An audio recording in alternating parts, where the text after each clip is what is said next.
future where the aging process can be delayed and more people live active, healthy, disease-free lives well into their 90s. That reality may be here sooner than you think, according to Dr. Eric Topol, author of the recently published book SuperAgers, an evidence-based approach to longevity. I talked to him earlier this week about the rapidly advancing science of health aging. Dr. Topol, thank you so much for joining us. What is a SuperAger?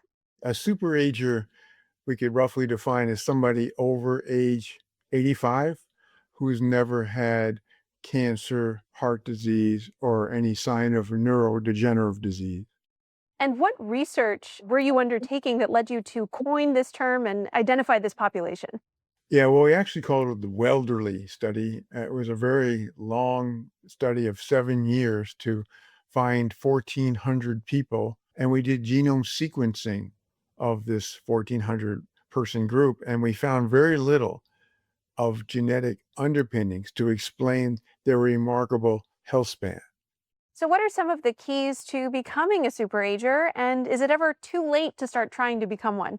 People who are physically active, who have a healthy diet, have good sleep health, that connected with other people. These are all factors that contributed in the elderly. Some of it is luck.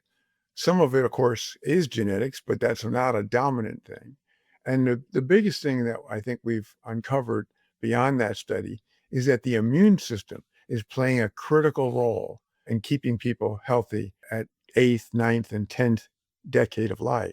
We know that the major age-related diseases, cancer, neurodegenerative, cardiovascular, they take 20 years to incubate in our bodies before they actually show clinically. So we have such a great runway, and we have so many ways to help prevent these diseases, or certainly defer them for a long time from ever occurring. And you write about a health span. How does that differ from a person's lifespan? Right, Allie, that is the biggest gap that we have to get over, which is we don't want to go after longevity per se, because if you have Alzheimer's or if you're frail with so little quality of life, that really isn't the objective. But if we can maximize the years of healthy aging, health span, that is the primary goal. And how long do you think humans are capable of prolonging that health span? I think if we get people into their late 80s and 90s fully healthy without these age-related diseases, that ought to be the goal. Some of these folks might even get to beyond 100 years old.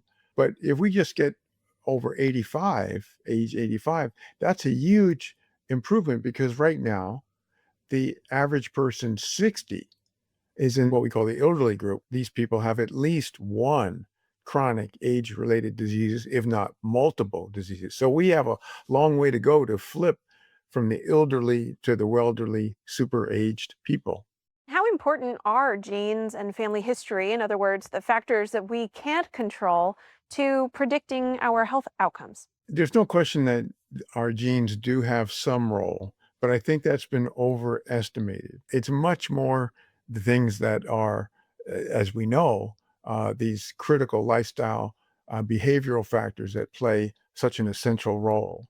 The notion of longevity has become a buzzword within the wellness industry. There are any number of products on the market. What are some tips you might have for somebody looking to cut through that noise? Well, noise it is. It's really a circus, whereby the longevity companies are marketing anti-aging supplements that have no data. There are no definitive studies to show that these things that are being marketed right now, these various supplements, these companies, these scans, have changed the course of a person's health span. And we actually have a much better chance to prevent these age-related diseases rather than be promoting things that have no basis or data to back them up. The book is SuperAgers. Dr. Eric Topol, thank you so much for joining us. Oh, thanks so much for the chance to talk about it with you.